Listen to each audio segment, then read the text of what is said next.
Good morning, everybody. I'm so happy to be back with you today. Welcome to the new participants, if it's the first time you are joining us. So yeah, welcome to the Circular Society Network Connects. These events take place every month, and we highlight circular and sustainable solutions from our members to the entire world. And today it's the first time I think our meeting is taking place in the morning. So we are probably going to have a lot of participants from Eastern countries. So I'm very excited about this, and it's the first time we are using this platform. So I hope it will go well. If not, please bear with us. You can't speak to me yet. Usually we could speak with each other from the very beginning. But I thought it was easy this way to begin with a stage so people can join if they are a bit late. So in the meantime, a quick update about what we do, especially for those who don't know us yet. So the Circular Society Network was created by the EA project in April last year. So we are 1 year old. And today we are 187 leaders and experts on 6 continents. And this is our 5th virtual event. We try to use engagement and entertaining formats so we can recreate some human connections virtually to accelerate our transition and enable collaboration from all over the world quite easily. So this is a cross-sector community. We focus on the main industries that emit CO2, so agriculture, construction, transportation, and so on. And we also welcome any leader or expert in complementary sectors like finance and investment, education, non-profits, and so on. So this is a big puzzle. We are all pieces in a huge puzzle in one of the biggest challenges of our time, this climate crisis. And so every single of you showing up today means a lot to me and to the community. And just by showing up and learning something new and staying afterwards to exchange and talk with other people, to collaborate and make progress, this is where you actually take action. I mean, we have many of webinars and conferences out there, and only a few of them focus on collaboration, networking, and yeah, talking and exchanging with one another. So thank you again for being here. And to those working in agriculture and the food industry today, I would really love if you could join an event about smart cities, construction, an industrial event, or even a fashion event. And I promise you will be surprised by the contribution you could bring to the table and the difference you can make just by showing your perspective with your knowledge, whether it concerns materials or, you know, processes, and we all have an impact on someone else's business, and we need to be aware of this, because working in the linear economy, closed doors and unfortunately, it has hidden these aspects from us, but they are there. And today we are conscious that we affect one another, but now we actually need to talk to each other to really, you know, identify and fix what needs to be fixed. So I hope you will come back again, and not only for this event focused on OmniAction and the food, and particularly the food industry, but you will mix with other industries too and come back for other events. Go out of your comfort zone, and this is really what we need to do to actually have a different outcome, because if we keep doing the same thing again and again, we will be at the exact same spot next year. We are here to help you and facilitate these connections, these new circularities, these new complementarities, so it does make sense. We are a generalist and creative organization, so we want to make people look forward to taking action. We want them to have fun doing it. We want to create an inclusive and circular society. So our second part of the mission is to democratize sustainability knowledge, and with our events in person in London or virtually, reach the general public too, and really highlight what you guys professionals are doing on the other side, so the general public can understand that solutions are there, and they can contribute to them. There is hope if they take action, but really that bridge is another big piece of the puzzle that is missing at this very moment. So yeah, we cannot do this on our own, and we cannot keep working in our silos. We need this creativity, we need this passion, we need to understand that every single of you has an opportunity to make a difference, and we do not need to wait for COP to take action. We don't need to wait. We don't need to wait for politicians to sign a piece of paper to take action. If they regularize things after we have taken action, why not? We don't need to wait for them to take action. We don't need to wait at all, and we can't afford waiting. We need to take action now. 187 members in 5 events and 1 year is amazing. I'm very grateful, but it's really not enough. And so today I'm reaching out to federations and associations to support us and go further, and inspire their own members to join us. It's not easy, so if you can help, if you want to get involved, or if you know someone who knows someone, feel free to reach out to me. Don't forget to visit our website, follow our social media, and subscribe to our newsletter. Become a member if you would like to too. And yeah, the Circular Society Network will start hosting in-person events in June with London Climate Action Week. I've been in discussion with a few federations already. I'm not sure we're going to make it for June. If I need to start hosting these events on my own, I will. But the mission is really to unite the biggest companies or associations and federations around the same table, to have that circular discussion together. Our concept has already delivered results, and we have already enabled interesting collaborations around the world. So this is very encouraging at a very early stage.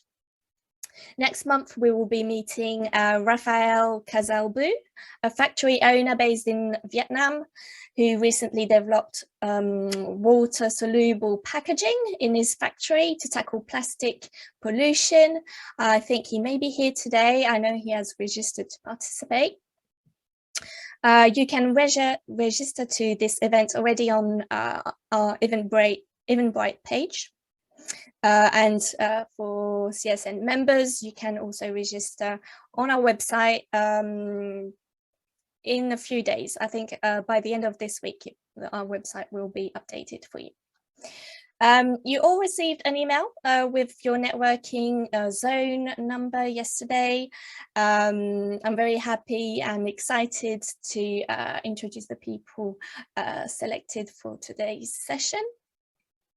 For this, we will move to another room later on after Liz's presentation of OmniAction, and you will be able to see your video bubbles and move around the space and interact with each other. It's going to be fun.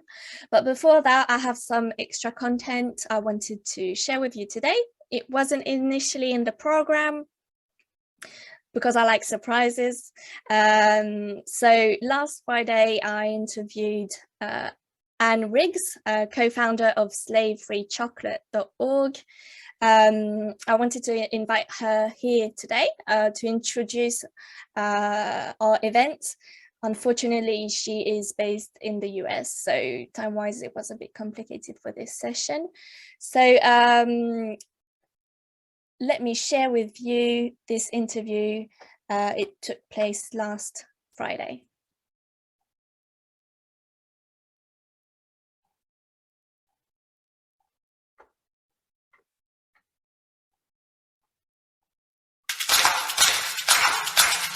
Thank you for being with me today. I would have loved to have you on our event that is going to take place next Thursday. Unfortunately, you are based in the US and time zone wise, it's going to be a bit complicated. So, well, sure, no problem. Thanks for having me. So Anne Riggs is the co-founder of SlaveFreeChocolate.org, a grassroots organization founded in 2007 to raise awareness and eradicate the use of the worst forms of child labor and child slavery in the cocoa farms of West Africa. And today I wanted to have you answer 3 of my questions before we begin our event, to address some facts that will put our event more in context. And so my first question is going to be very simple, but I think it's necessary to ask it. Is slavery something of the past, really? Actually, absolutely not. In fact, because of the population on the globe is so big now, that there are actually more people today held in what we call modern day slavery than all the slaves put together over time. And that has to do with population growth. So unfortunately, not much really has changed. Yeah, so a lot needs to be done, even more maybe than before, because it's funny to hear that the issue is big and yet we don't hear so much about it, and in people's head it's still something from the past. No, we don't hear that word come up that often, really. No, unfortunately we don't. And it's shocking to when you hear that statistic, you're like, wow, that's crazy, but it's true. So yeah, what can we do in terms of, because we are very much solution oriented, and last time we talked together, we mentioned some ideas of tools and that could help prevent this or create some incentives for chocolate companies to better pay cacao farmers. Can you talk to us about that a little bit? Yeah, sure. 20 years ago, when this problem came to light, the chocolate companies, and there's really only a handful of chocolate companies that are complicit in this, and they are, as you can imagine, the big, huge cocoa buyers. When this problem came to light 20 years ago, they promised to fix it. They promised to remedy this in efforts to thwart any kind of legislation that would have forced them to do it legally. But over these 20 years, what we've seen is the problem has only gotten worse. But in that time, in these 20 years, some really great, well-meaning people have worked on what I call the middle of the problem, right? Mm-hmm. With technologies such as OmniAction, blockchain technology, traceability technologies, some really, really great things that once we can convince these big chocolate companies to fulfill their promises they made 20 years ago, which basically is paying a lot more for their beans for these farmers in Cote d'Ivoire and Ghana, then we can implement these technologies, that really wonderful things, that we can implement these technologies as an aid to make sure these farmers are getting what they need, as an aid to make sure that these children are going to school, as a tool to make sure that these children actually really do have access to medical care and are not working with toxic pesticides.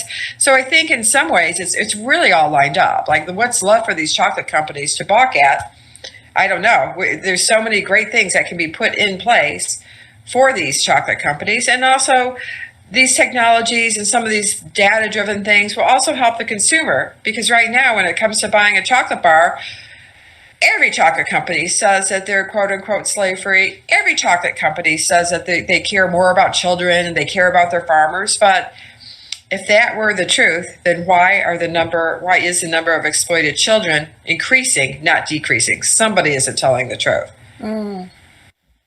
That is scary. But at least we know solutions are being developed, and I guess organizations like yours help raise awareness towards the public too, and consumers. But is there anything we can do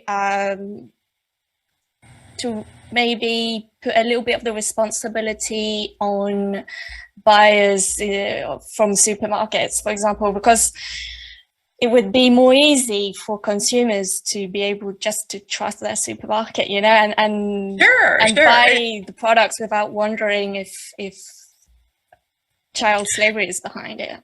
Right. It's really tough for the consumers because they're just being marketed to that everything's okay no matter what you do, right? So how is a consumer really going to sit there and say, well, this chocolate bar has a Rainforest Alliance certificate on it, so it must mean it's okay, but in reality it's not, right? So I think that what consumers need to do is, look for a chocolate bar where they say where the cocoa is sourced from, right? If it doesn't say anything, we know it's the slave tainted chocolate, right? But if it says it comes from Colombia or it comes from Madagascar or Vietnam, all these different places where it's okay, they can look for that to try to buy a good consumer bar. But really, the amount of what I call informed or caring consumers is really honestly a drop in the bucket when it comes to the massive quantities of chocolate that come into the UK and the US for Halloween, Christmas, Valentine's Day, and Easter, right? Those are the massive quantity things where it's really hard for a concerned consumer to buy correctly, and then the ones who aren't aware of this thing are being price conscious. So I think what consumers need to do beyond just doing this, which is obviously the first step, is really vocalize their rage to these chocolate companies. I mean, it really takes, you can go on our site, slavefreechocolate.org. We have a page that will link right to the contact us, whether it's Cadbury or Mars or Nestle or Hershey, and say, enough is enough. We know that the number of exploited children, enslaved children has not gone down, and we're, sick of your lies, and we're going to boycott everything unless you do something to change. Or we're going to support legislation, or, we're going to support this and that. We have to go beyond doing things simply than buying a ethical chocolate bar. It's a great thing to do. It's one thing we can do, but it's not enough. Yeah, I think we always need both. We need people protesting and raising their voice and taking action in terms of just showing they're unhappy, because I mean, at the end of the day, they want to make customers happy, and so if they are not, maybe they will start listening to them. And my last questions was about how can we take action on our level. So when I say our level, it's going to be professionals and also the general public. With OmniAction, for example, I think we could support these initiatives. Absolutely.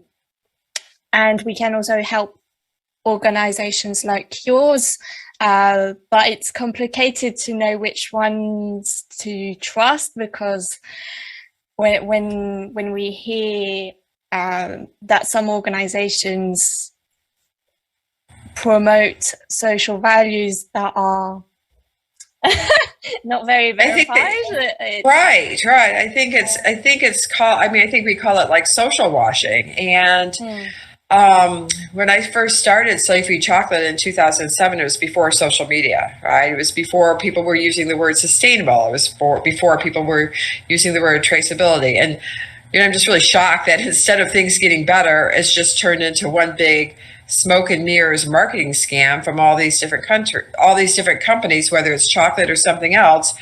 And so, unfortunately, the consumer, we're just left baffled. Like, what is the right thing to do? What do we want to do? We're concerned about our environment. We're concerned about, human welfare. And we don't think we're getting a clear picture or any clear data to make good choices. And, but we're the ones that actually spending our dollars on these products. So we need to be informed so we can do it in the right way.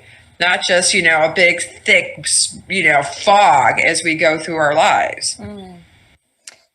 I just had something pop in mind. I've heard about these drone technologies being used to actually audit some places, by surprise, Right. meaning using drones to, verify certifications and make sure that slavery maybe isn't taking place when it is. So yeah, the technology and data can really help. I'm sure. Yeah, I think. Oh, for sure. I think that something like the drone technology. I mean, what these farmers need to have before any of this is effective at all, is they need to get paid a lot more for their beans, and these companies need to fulfill the promises that they made, not only to the children, okay, which they exploit, but to the whole world. But things like drone technology would make it harder for these companies to baffle the public, because one of the things they get away with is that these 1.5 million exploited children are deep in the bush in Ghana and Cote d'Ivoire. It is difficult to get out there and do any kind of auditing. So they do, journalists do, people get out there, but it's very difficult. But with a drone system, that would be really great. Like, hey, hello, I don't see any school around this plantation. Where's a school? Where's a clinic? There's nothing there. We have children walking to get water in the morning. Why aren't they in school? That would actually really, I think that's a really great idea, because that would just really, I think, make these chocolate companies go, wait, I think the gig is up. There's, we can be audited very, very quickly. And then instead of saying that we're going to use, Price Waterhouse to do our audit, while their people are just really sitting in London and not actually auditing, but saying, oh, we had Price Waterhouse Cooper do our audit for us. Something like that drone technology would actually have to show a snapshot of actual reality. Mm-hmm. That would be great. And the problem is, I think that type of technology needs to have deep relationships with the local governments and have the authorizations to do so. And there are still some issues at every level of every new solution that's going to be created. Right, there's always another issue. At least we are here to try to identify the solutions, identify the problems, and try to put our finger on what can be done, basically. Yes. And so OmniAction and slavefreechocolate.org are part of the solution, and I thank you so much for taking a few minutes to share with us some aspects of the problems that your organization and OmniAction can help tackle. And hopefully we'll see you soon at one of our events on another time zone.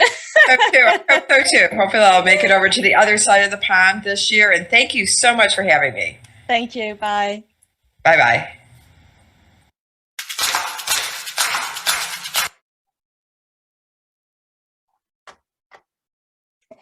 Well, I hope you enjoyed this. Now we are going to go to another room, if you're ready, and click on broadcast.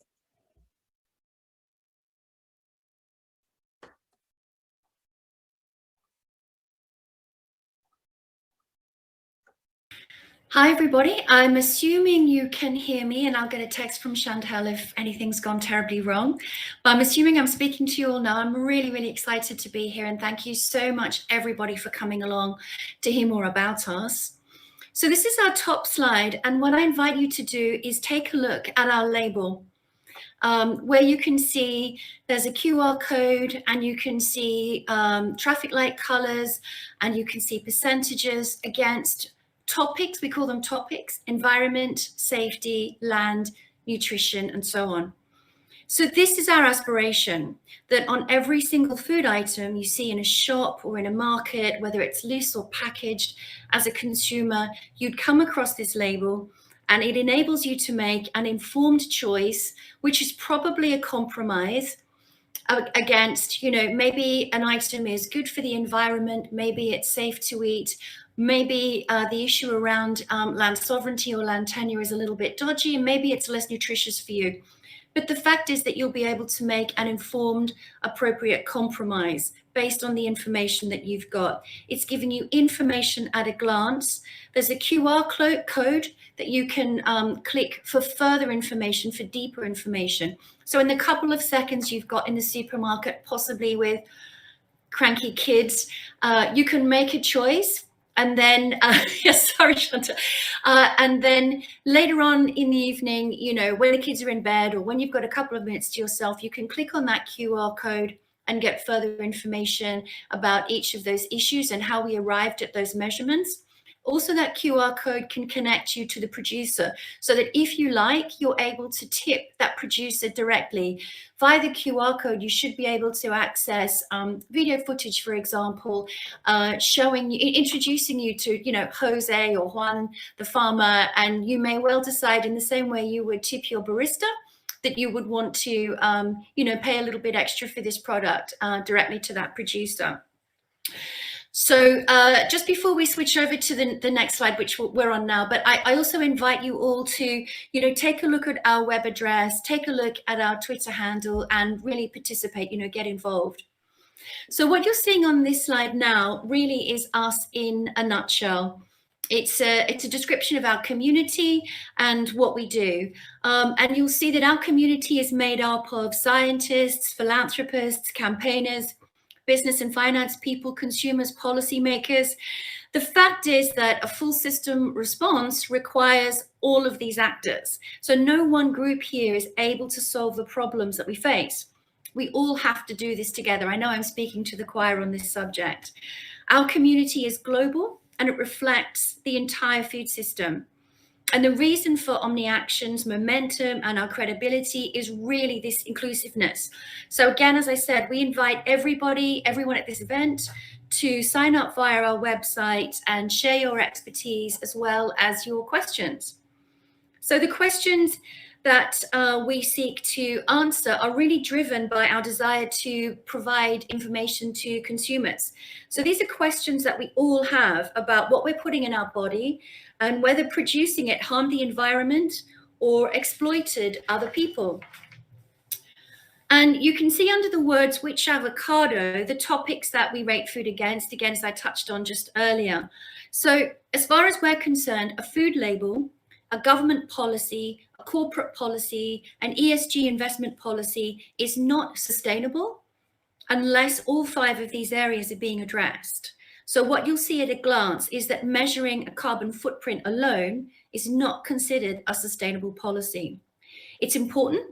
1/3 of all greenhouse gas emissions come from agriculture and food, but there are other environmental indicators that have to be covered. And this is biodiversity loss, land use, water scarcity, and other issues. You'll see that labor and nutrition, I think they probably make sense. Where you see land, that's a reference to land sovereignty, and what we require is confirmation that this product came from land that rightfully belonged to the producer. So this is our opportunity to find out whether or not, meat, for example, was either grazed or fed on land which was stolen from indigenous people in the Amazon before being deforested, for example. This is all information you really don't have ready access to on a pack at the moment.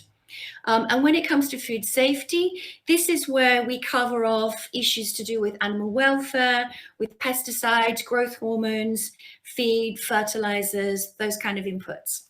And so we'll move to the next slide, please. I hope, great, there we are.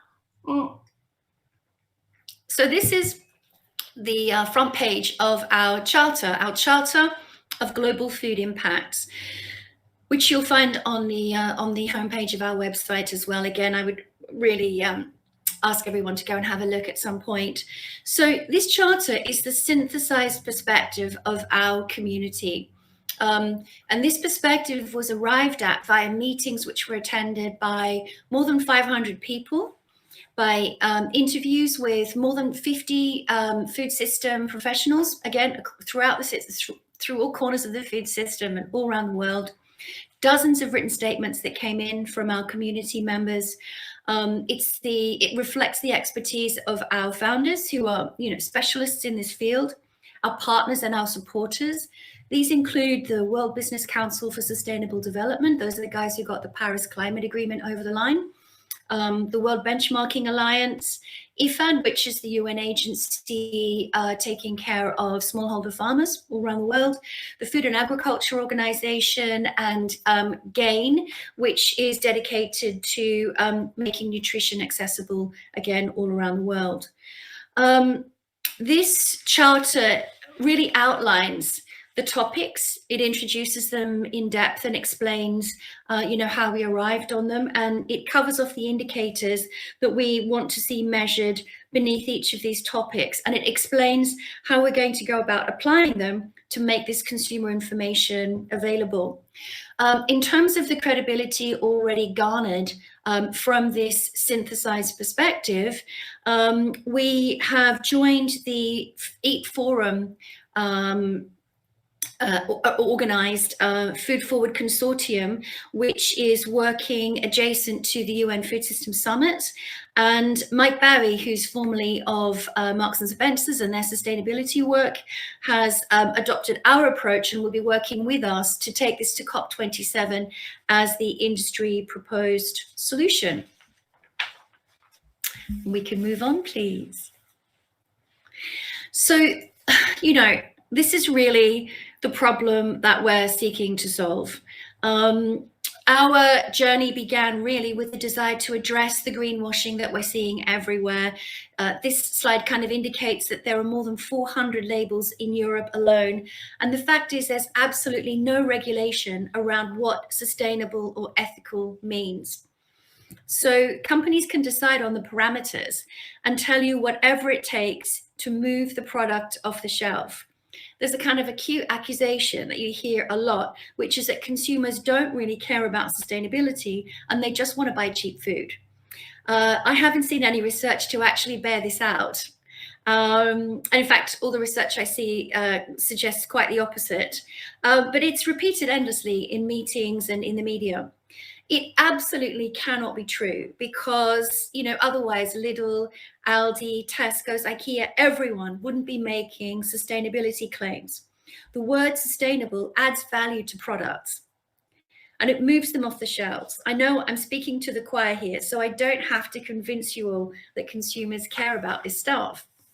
And more than that, we have the human right specified in the Aarhus Convention to valid information so that we can participate in addressing environmental matters. A meaningful label is our human right. As Anne was just talking about, there is no label you can trust to tell you whether your chocolate was produced by child slaves in West Africa. If your chocolate is cheap, then it almost certainly was. The only label, of course, is Anne's own, which is slave-free chocolate. So do go and check out her list. There's no label to tell you whether it was produced on land that was stolen from indigenous people or traditional custodians. And the fact is, it's not just consumers who want meaningful information. In the US, about 1/3 of all investment dollars are tracked to ESG, or environmental, social, and governance measurements. Investors find that these businesses are a better risk and they want to offer them better deals. There's one problem. There is no agreed ESG metric. Everyone in finance is literally asking, probably many of you in this audience will be part of the community asking these questions. Everyone in finance is literally asking, what's the agreed metric? And businesses themselves not only see good finance, but they also have regulation coming along. It's fragmented and confusing, and it could be risky. So as of this month in the UK, the top 1,300 companies are required to account for their climate impact. Now, Oddly, this doesn't include Scope 3 emissions, but the fact is all those businesses participating know that Scope 3 emissions must be coming along, and all those businesses not participating must be aware that it's going to be their turn soon. The other issue, of course, that everybody's aware of in this business is that agriculture and food is creating costs amounting to twice what the industry earns. Now, in terms of the off-booking of those costs, where do we find them? What's happening to them? That's, of course, represented in the child labour that we've been talking about. It's also a cost burden that's picked up by health agencies when we look at the poor health that's being created by the current food system, and in the cost of the environmental damage that's being experienced. So this is a huge risk to businesses as well as the planet, and businesses need real data to respond to this.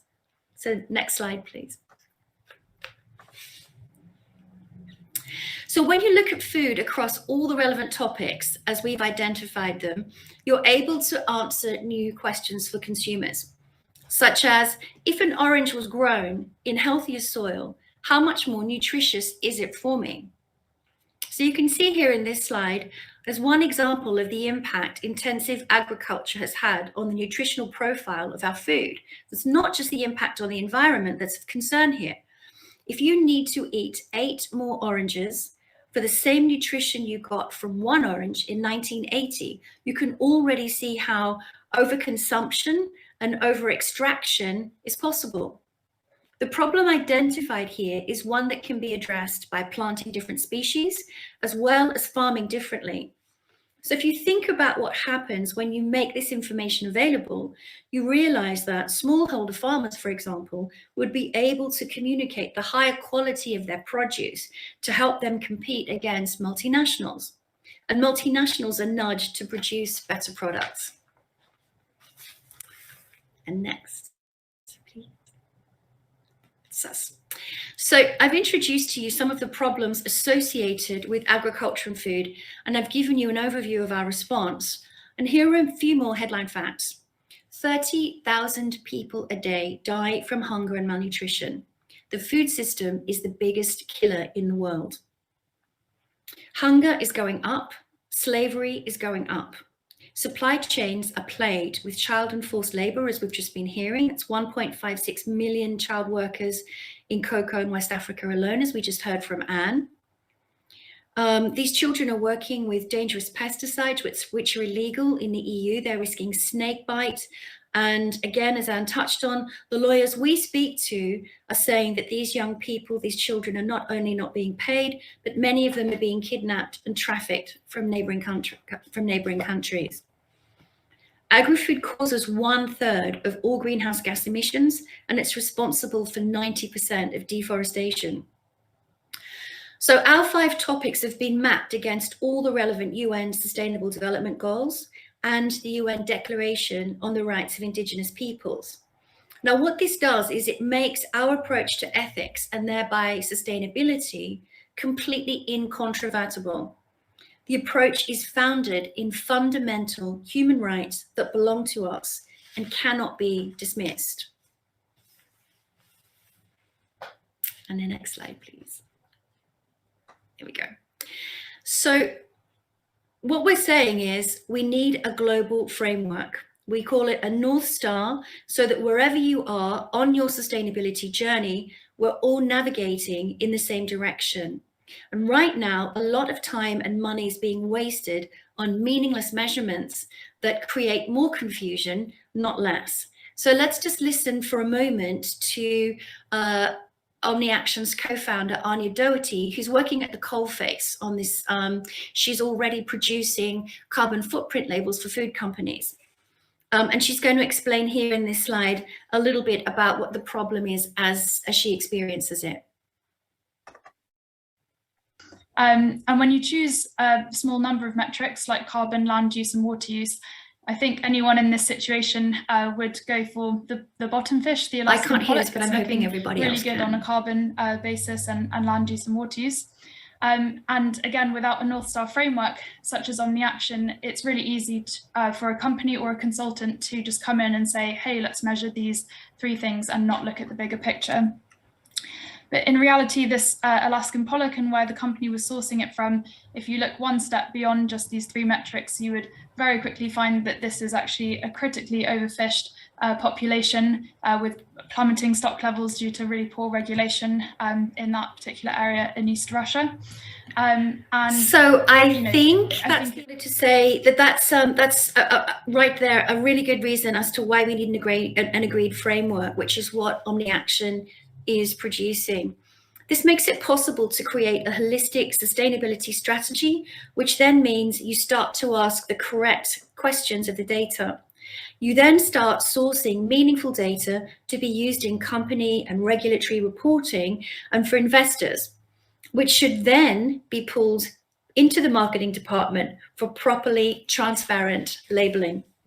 And by providing a North Star framework to the global food system, we are able to guide and support the sustainability officers and the consultants who are being pressured at the moment to measure a reduced amount of indicators. They can direct their C-suite, their investors, to global best practice, and they can say, we can't ignore this forever.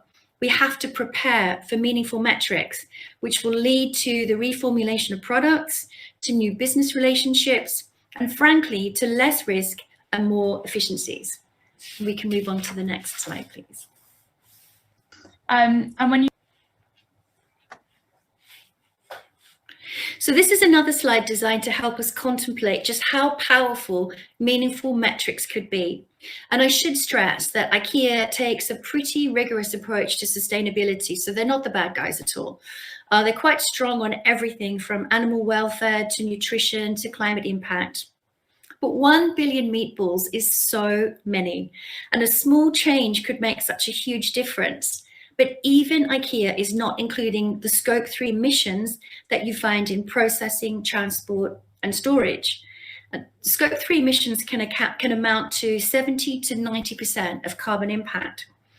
So I just want us to pause and imagine what it would be like if consumers could really trust in the impact that they were having through their choices.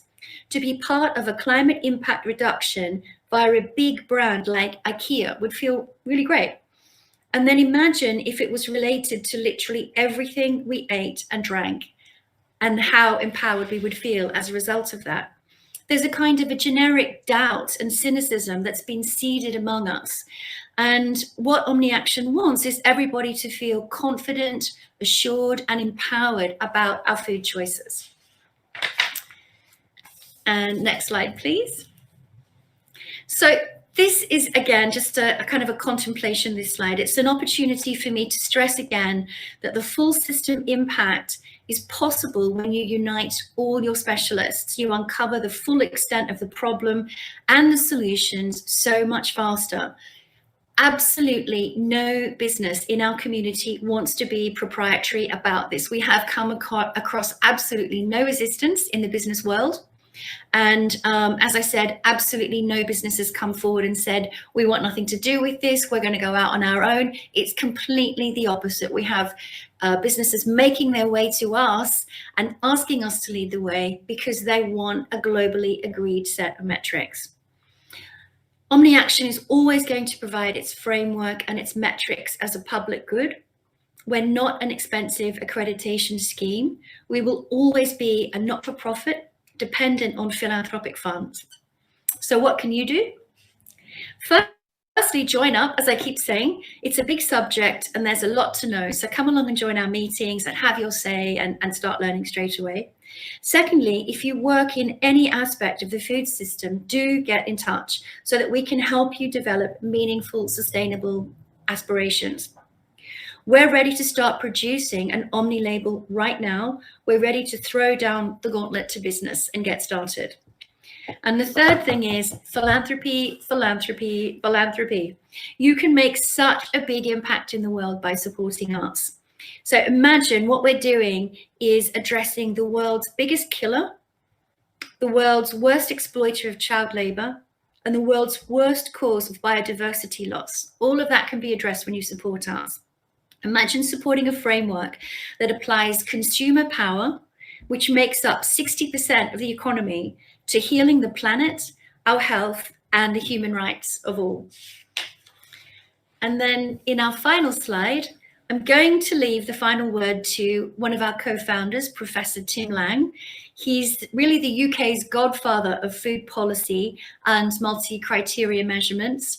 And we're just absolutely so privileged to have him on board and really driving what we're doing. So let's what a listen to food what he has to system say. needs, if it's to be good, is to tick lots of boxes. We mustn't trade off environment for health or social justice and labour rights for cheapness. We've got to have all of the criteria which the world needs to address in its food system addressed at the same time. It's got to be multiple action at multiple levels across multiple sectors, from production to consumption. The data are there now to a level of complexity and scientific consensus that was unimaginable 15 years ago. We've got to, in other words, address this omni problem, the Latin word for everything. All things, all criteria, or in academia we call it a multi-criteria approach. We've got to do that in a way that translate the complexity into simplicity, and we need a shared framework to deliver that. A common position, a consensus position about the public good, the public health or ecological public health, a good sustainable food system, sustainable diets for all, something that pulls together a common framework for addressing the processes of coming to that consensus has got to start.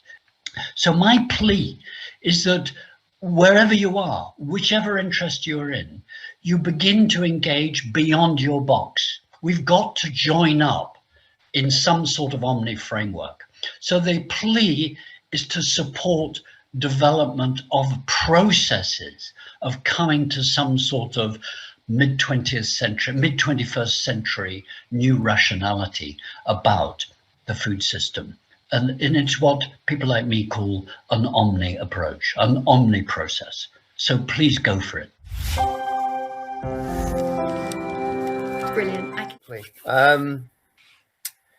I'm from a company called Peter Mayer, which is basically a permaculture aquaponics farm, or an ECA type of farm, if you know what that is. I love what you're doing. It's just a case of now, in the future, sometime, reducing the amount of labels that can go on a packet, because again, the more labels, the more confusing. So as you phase out the many thousands of labels that are all over the world, it needs to be simplified down to, I don't know, maybe 3 or 4, so that everybody understands in the world what it is. So that if they are technically minded, as more and more people are becoming, then it's more easier to understand rather than a barcode system, which people ignore as a rule. But as we're now in the current situations we are in the world, with the past pandemic, which is still hanging around, and the food crisis, full stop, in the world, then I think more and more people are going to be selective on what they're eating, and 2, not only based on price, but obviously based on, hopefully, the effects it's going to have on the planet, which then will, at the end of the day, also increase the costs, because people don't understand, by destroying the planet, we're increasing the costs. Yeah, shall I jump in there, or? Yeah, please do. Okay. Great. Well, thanks so much for those observations and questions.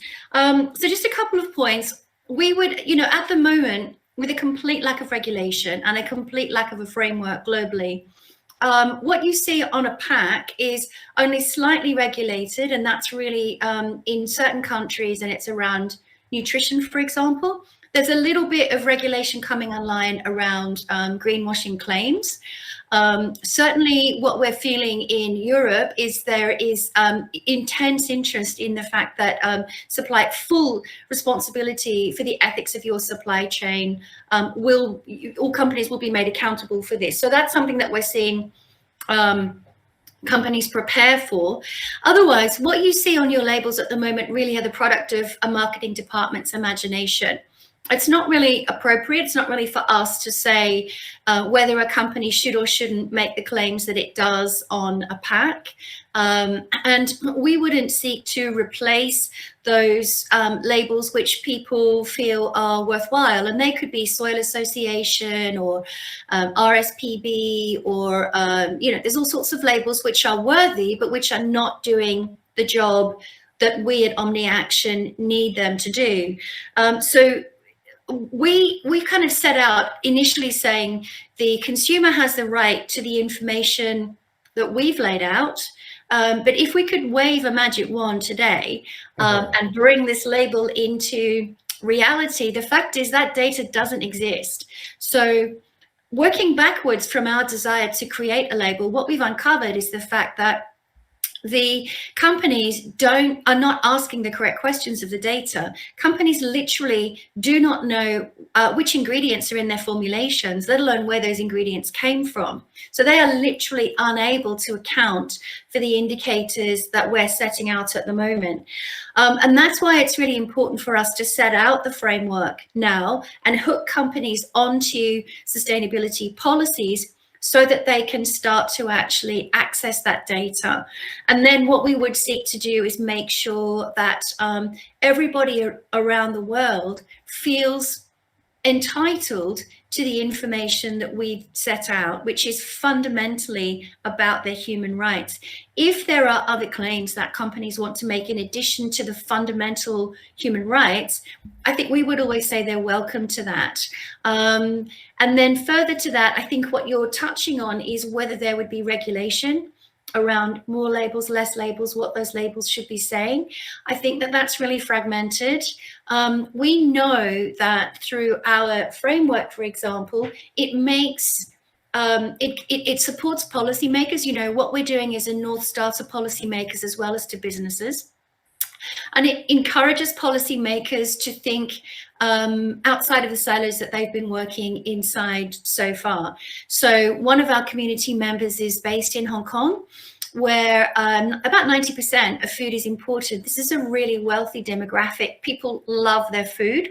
And they also love the high food safety standards of the EU. So a lot of their food is being imported from Europe. Now, when you start looking at the carbon impact of those imports, it creates an environment in which it creates an opportunity in which the population can nudge their policymakers and say, well, you know, surely we should be producing safe food more locally in order to get around the environmental impact of the way that we consume at the moment.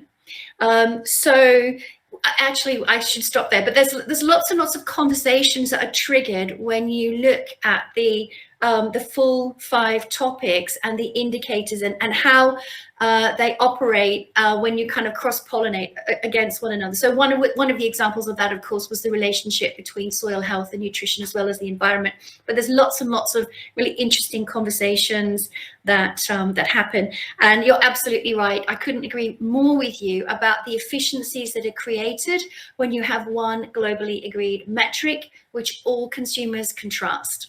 But I think the short answer to what you're saying is what we're suggesting, what we're proposing is fundamental in terms of our human rights, but there could always be other claims that other people would like to make. You know, maybe when you buy ice cream, you should just enjoy the ice cream and not be too concerned about the nutrition. And, you know, maybe there's another label that just kind of celebrates that. You know, what we're saying is, to begin with, we need to be reflecting fundamental human rights in our approach to labeling. I'll stop talking. Thank you, Liz. No, I'm sorry, I got cut off. I agree. I mean, some of the problems in Ghana that was mentioned about slavery, the child slavery or whatever you want to call it, is due to the lack of incentive for the males to work. Most farming industries in Ghana, I know this for a fact, is female based, and unfortunately they are paid 10% less than the males, which is a double whammy for them. And like any poorish country, they require food on the table. If one part of the family are not pulling their weight, then somebody else will have to take the place. And that is where the problem starts.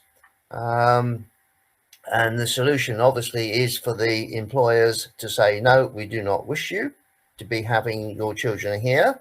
And secondly, end of the day, to find some way to encourage the males to basically take part, rather than think that going to college and then trying to get a job overseas where they're going to earn equivalent of UK or European money is going to be happening. We all know that the high-powered jobs now are shrinking in size due to the fact that yes, we want technology and we want knowledge. At the end of the day, that does not equate the fact that that knowledge is not required at home rather than abroad. Hey, Men, it's so nice to see you, Men. I haven't seen you since October or Yes. November at COP. November, yeah. So nice to see you again. Imen is a climate reality leader, and we met at the Climate Reality Project Cafe during COP26 in Glasgow last year. We have Tatiana here. I'm going to let you introduce yourselves. I've spoken a lot today, so Tatiana, you can unmute yourself and maybe present yourself to Hi everyone, sorry if you hear any background noise here. My name is Tatiana Glushenko. I'm based in Rome in Italy.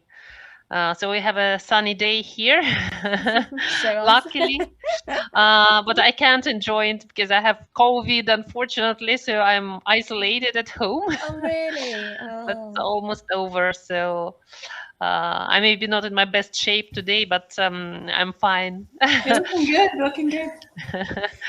And okay, just a couple of words about myself. I work in a company which builds renewable energy power stations. So we are also part of the Global Alliance for Sustainable Energy. So we agree that the renewables is not enough to be sustainable. So we embrace much larger sustainability aspects rather than just being green and being renewable. So we are very happy to be in this circular network and share, I mean, among industries. It's very, very interesting to share the experience and as Chantal says, create a common group working on improving, you know, our actions and our life. Yeah, energy is very important. So I'm glad to have you as one of our regulars, Tatiana. She comes almost to every event. So I'm very grateful to having her with us here today. Althea, maybe? Oh, hello. Nice to meet you, Tatiana. I always see you on WhatsApp. Hello, everyone. I'm based in Manila, Philippines. Just a bit of my work. So I currently work for a local environmental nonprofit based in Manila. Our main goal is really biodiversity conservation, and one of our programs is reforestation of our denuded forests in the Philippines. Our main programs also consist of community-based management systems So we do work closely with local communities who are also the people who take care of, let's say, if we plant seedlings, they're the ones really who take care of the forests, or keeping the seedlings taken care of so that they grow into trees eventually. And then we also capacitate them, meaning we train them and we have livelihood programs for them, so that when we move out of the forests, or once we reforest the areas, the protected areas, these communities are able to stand on their own, so they're not really dependent on us. So that's how we do our work. We work with with different sectors in the Philippines: local government, national government, private sector, youth, individuals. So it's also circular in a way, collaborative and participative. So yeah, that's me. And I also am a climate reality leader. So I just joined last year. And right now, I'm also interested in women's work, feminine leadership. So I'm currently joining this global sisterhood workshop where we are trained to facilitate safe spaces for women. And it's kind of spiritual as well and related to connection with nature. So it's very interesting so far. So just a bit about Fantastic. it. Oh, that's amazing. What's the name of it? How is it called? It's Global Sisterhood. So Global what I joined Sisterhood. is the I think they also facilitated different women's circles during Women's Month together with UN Women. So they held like a global women's circle all over the world where I think they meditated. They held different groups where they shared, I don't know what they did at the time, but it's really just safe spaces and women being empowered to speak out their voice, learning about their traumas as well. So things like that. Imen, we started together, but I didn't let you introduce yourself properly to the group. I know you have so much, you have a very relevant profile to today's session too, so please go ahead. Well, I just studied soil science and worked in research on looking at soil profiles, mostly in eastern US and also in the prairies in Canada, because then I moved up to Canada, and worked on animal farms, mainly looking at environmental effects of farming, mainly animal farming, and so nutrient management. And then more recently, I've been working on greenhouse gas emissions from farms. And so, yeah, methane from animal farms, from ruminant farms, cattle farms. And so, yeah, just yesterday I presented a webinar on this topic, so I'm in it right now. Oh, really? Oh, was it recorded? Yes, it was recorded. It was for the Canadian Centre for Food Integrity, and I think you have to be a member to access it. Oh, okay. So, okay, yeah. Never mind. If you have a copy, or I can send you my my slides. Yeah. Yeah, that would be amazing for Liz and maybe other people. I don't know. Yeah, definitely. So the next meeting we're holding is on May the 11th. And this is where we're going to be progressing our approach to nutrition. And we will be discussing soil health and its relationship to the nutritional profile of food. So I would bite your hand off if you would like to come along, please, and just share your expertise.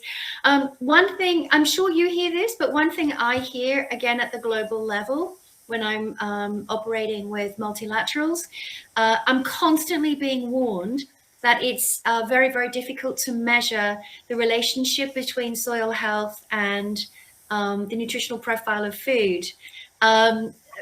That's what I'm told. And yet, again, it's one of those situations where all the research I see is the complete opposite.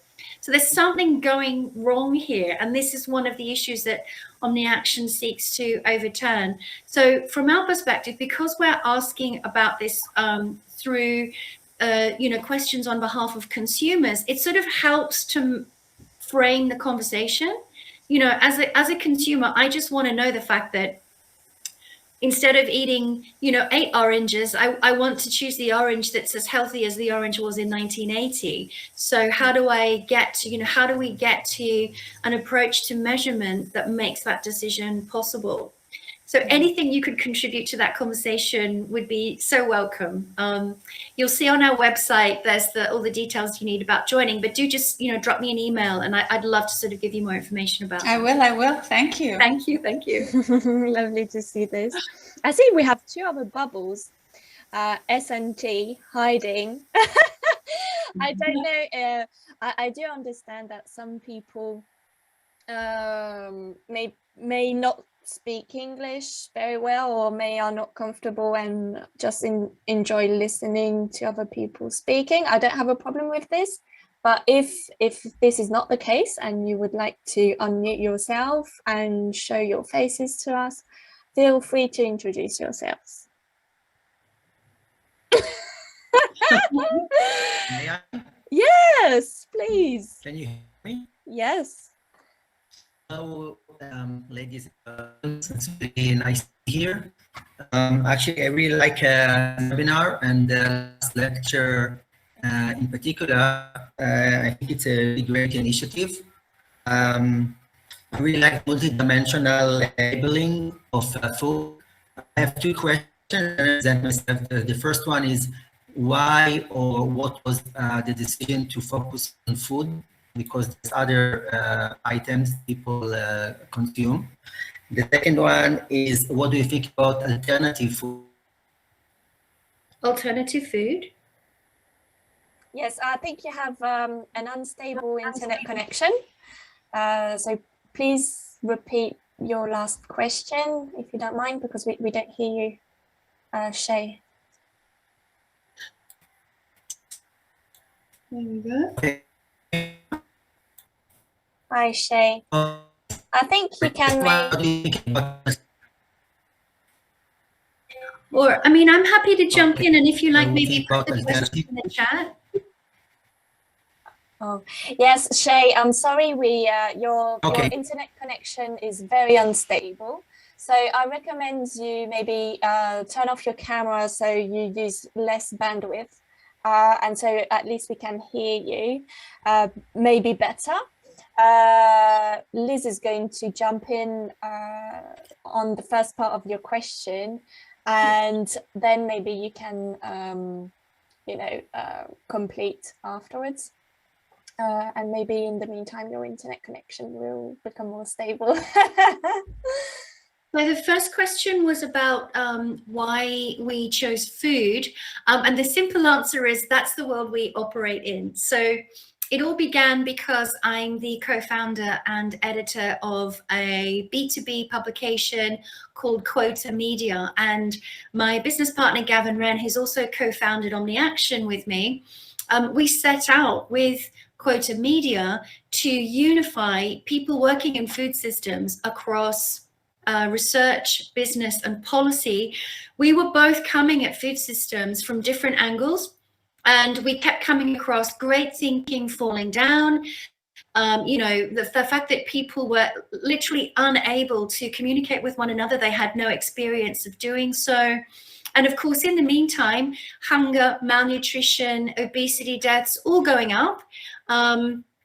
Child slavery going up. So, so much money was being thrown at the food system by businesses, for example, by UN agencies, and yet the problems were getting worse. So we were incredibly frustrated, and we set up Quota Media.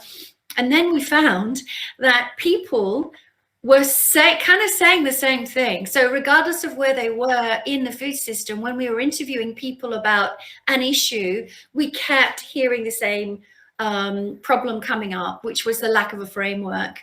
And then at the time, the UN Food System Summit was about to begin. So it was the UN's first food system summit.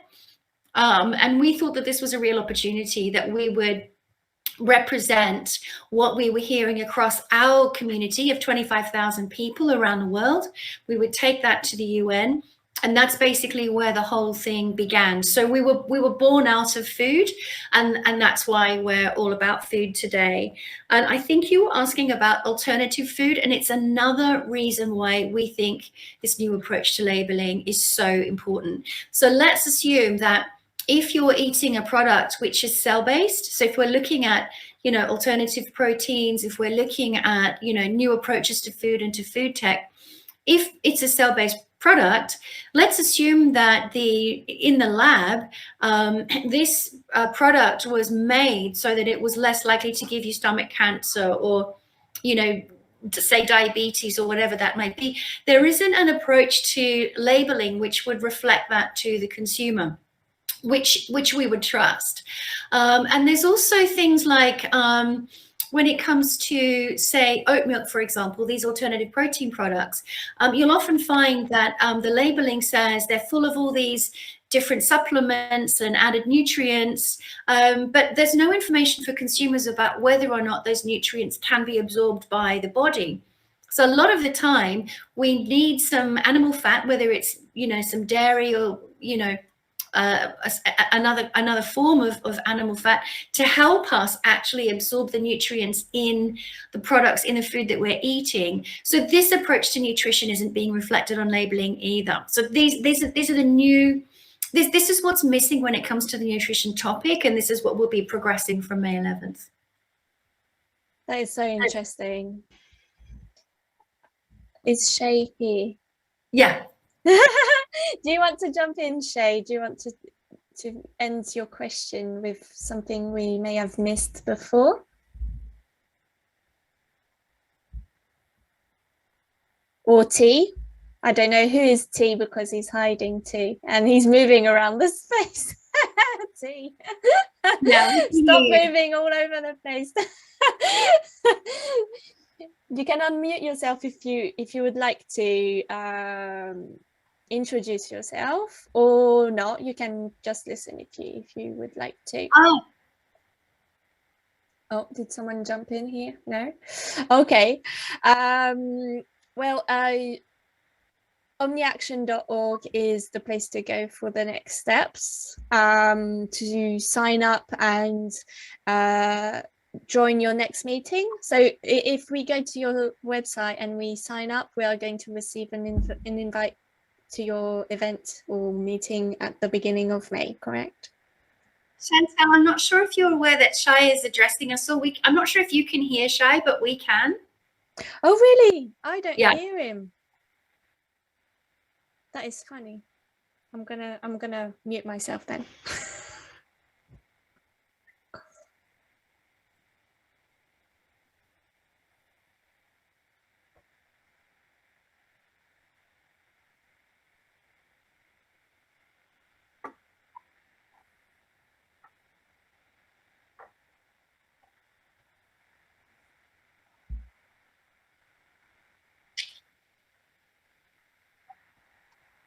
Oh, Imen, you can't.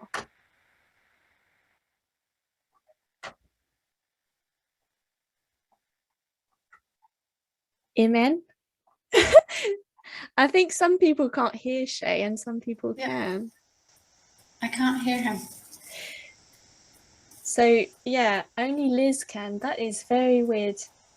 It's the first time we are using this platform. So This is crazy. I love it. we can move around and we can grab another table. Those who don't hear Shay, we can move to the table on your left if you want to. Okay. Thanks, Shai. Thank you. Shai just stopped speaking. I don't know if you were aware, and now we can hear you. Yeah, I think you were maybe the only one to hear Shay. I don't know. Oh, so weird. I don't know. I couldn't. Imen couldn't. I could. Oh, Tatiana, you could.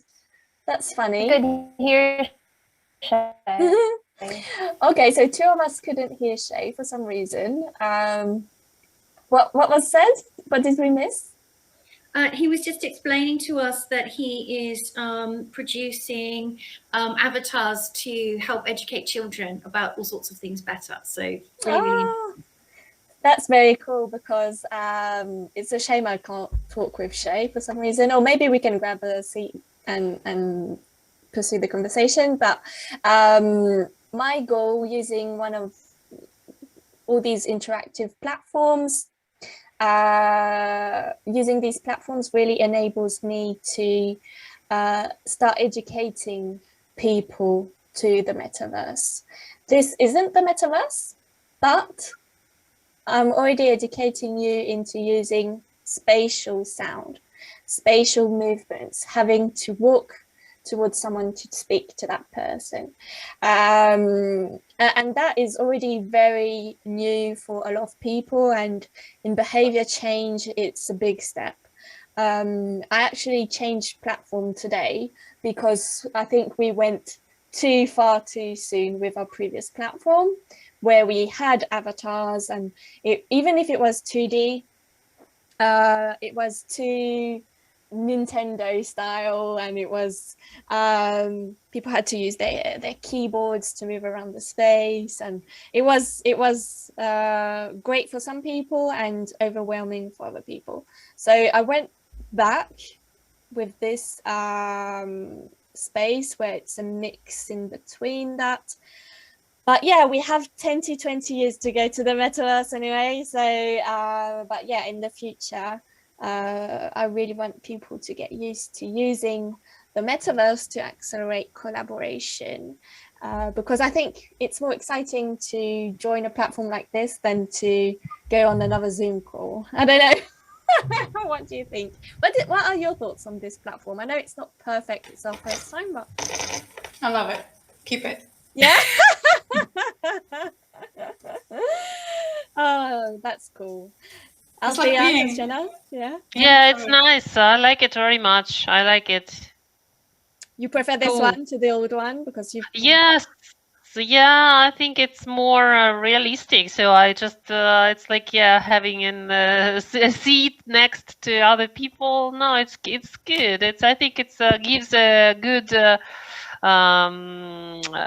realistic feeling that you are talking really to the people close to you. So it's nice, especially talking with people from Philippines. Yeah, Philippines, Italy. Even you are in India, right? I'm in India right now. Yes. Oh, yes. right. Yes. No, so I like it, definitely. And I didn't catch your name. Is it Peter? I think from the permaculture aquaponics. You're on mute, by the way, but I think it's Peter. Yes, you're right. Yeah. Where are you from? Where are you based? I'm currently in Kent, UK. But the idea is to have the farm, or the first farm, in Ghana. Oh, okay. So are you collaborating with people already over there? Do you have partners? What are you in need for at this moment? I'm trying to gather it all together, so that at the end of the day, the money men say yes, because unfortunately, an aquaponics farm is not cheap. But to give you an example, we can produce, for example, around 1,000 heads of lettuce a year in 20-meter square space. Wow. So there you go. That's not the only thing we can produce, but that is just to give you an example of what can be done. And you're looking for investors? Yeah, unfortunately, yes. But one of the problems a lot of people in Ghana have, and a lot of other countries, is the food problem. In Ghana, same as fertilizer, the problem is they have to import it. The good news for me is that because of what we're doing, using BSF and other ingredients, we can produce this all on the farm itself. So there's zero waste and zero cost in producing the food for the fish, because the fish are the source of nutrients for the plants. And any solid waste left over can be turned into fertilizer, which can then be sold for the land. Circular thinking again. And what makes it even more exciting is the fact that we can use waste food as the food source to start the process off. Yeah, so it's not waste anymore. Yeah. Complete zero outgoing, and we'll use solar power. We won't be using mains, and on the water side of things, we only use 5% of what we actually have per year. Because once the water's in place, you don't lose it, apart from evaporation and slight waste. And how long have you started this project? This project's been going for 3 years, trying to gather all the information together, and some out-of-the-box thinking, along with modern and more new technologies coming in, and looking at it, absorbing it, see if it can be used, because we're not only using technology from current thinking, but we're using technology from other industries that can be used and adapted to go into the aquaponics. And this is exactly why we try to gather people from multi-sectors, because you learn so much from what the other industries are doing. Yeah, there is no such thing as a wasted idea. It's just somebody hasn't thought of that idea to turn it into something else for somebody else. Perspective. Yeah. Very important indeed. Well, this event is ended. You can stay here if you want to keep talking. I mean, the space itself isn't going to shut down like that. You can stay as long as you want to, but I know you are all very busy people. I would like you though to maybe drop your contact details in the chat, either directly, you have room, or direct. When you click on chats, you probably have noticed, and you can select people, or just drop everything in the room for everybody to see before leaving. And yeah, don't forget to register to our next event taking place next month at the end of May. I think it will be on a Thursday, maybe the 26th. Let me check. Yeah, Thursday, 26th of May, with a water-soluble packaging made in Vietnam. They work with the fashion industry, with the food industry again, so it may be worth coming back. And yeah, we have free tickets available already until the 15th of May. On our Eventbrite page, and you can also sign up to our newsletter on the eaproject.com, so you can still receive some updates. And we have many other formats we are developing, with informal hangouts that we are going to host probably in a similar place like this, on a regular basis, purely for networking, and always to accelerate our transition. Thank you so much, Liz, for coming today. Liz and Quota Media has been a partner of the EA project from the very start, from our first event back in October. And so it means a lot for me to have you here today, and to have collaborated with you more closely. She has given extraordinary interviews to our members, highlighted some of the solutions we have promoted during our events. So I really encourage you to visit quota.media and omniaction.org and keep taking action. You all have an important role to play, and every piece of the puzzle is crucial at this stage. So thank you so much. I'm going to leave and let you hang out if you want to. Otherwise, have all a very nice day. Thank you for everything. Thanks so much, everybody. I need to disappear in a second as well because I actually need to go to another event in real life. Okay. I think everyone knows my email address. It's Lise, Lise, @omniaction.org. Please do stay in touch. And as I said, you just need to get to our website and sign up. And that way you'll always be invited to our events and you'll get all our updates and everything. So I really hope that I can stay in touch with you all either via OmniAction or via this platform as well. Thank you, Liz. Bye-bye. Thank you, Liz. Thanks so much, Bye. everyone. Thank you.